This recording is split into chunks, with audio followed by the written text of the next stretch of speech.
Frank Herbert's Dune is a book that is unforgiving to any filmmaker attempting to translate the story to the big screen. With its dense world building and political machinations, this is the kind of story that could easily become an incoherent mess. Just ask David Lynch.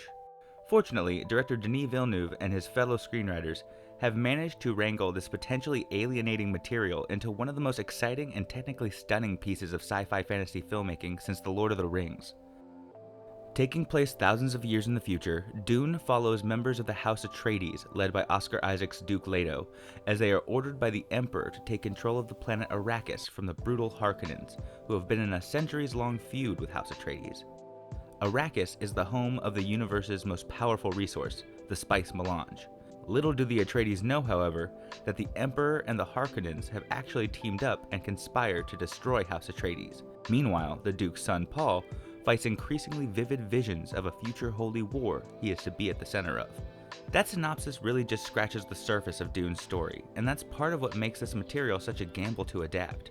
There's a lot of information, proper nouns, and titles being thrown the audience's way, and some viewers will butt up against that kind of world building. But I think it's a testament to Villeneuve and his fellow screenwriters Eric Roth and John Spates that they've wrangled the story into something you can follow on screen, largely by excising a lot of the political machinations of the book in favor for a more streamlined Atreides v Harkonnen showdown. This largely works in the movie's favor, though characters like Dr. Yue and Thufir Hawat suffer from those cuts. On a production level, this is one of the most impressive feats of filmmaking in recent decades. Villeneuve and cinematographer Greg Fraser have created one of the most lived-in and immersive alternate worlds I've ever seen on film. Both familiar and alien, fantastic in scope while remaining intimate and tactile in its design, each location has a distinct atmosphere and style. The texture and scale of the film's sets and practical locations give it a lived-in feel that so few modern blockbusters achieve, and it really reminds you how those films have really begun to feel like elevated cartoons. In an age when it's become increasingly easy to spot VFX shots in films, Villeneuve again proves he's a filmmaker who understands how to incorporate them seamlessly. The casting here is universally excellent, with Oscar Isaac being a particular standout as the Duke Leto, bringing to life the quiet dignity of a doomed man who wants to protect his family, and Timothée Chalamet makes Paul a likable presence, which is no mean feat considering the character is a bit dull on the page and can easily be portrayed as a whiny know-it-all. But Chalamet effectively communicates the weight of responsibility on Paul's shoulders, coupled with the fear of his growing powers.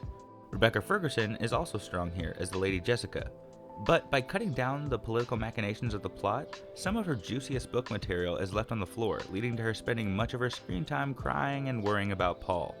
I'm also convinced that Jason Momoa has a manly war cry written into all of his contracts at this point, and I'm here for it. Ultimately, the film's biggest flaw is that it is Dune Part 1. We've gotten half the story, and if the film does well and we get Part 2, I have no doubt that together they will form one of the most impressive pieces of sci-fi ever put to screen. As of right now, we've got all the setup with no guarantee the payoff will come. This incompleteness will frustrate some viewers, but I do hope they stick with it, because I'd really like to see what Denis Villeneuve does with Part 2 of this story. Dune is in theaters and streaming on HBO Max, but this is a film that genuinely deserves to be experienced on the big screen and not on your fucking telephone. I give Dune an 8 out of 10.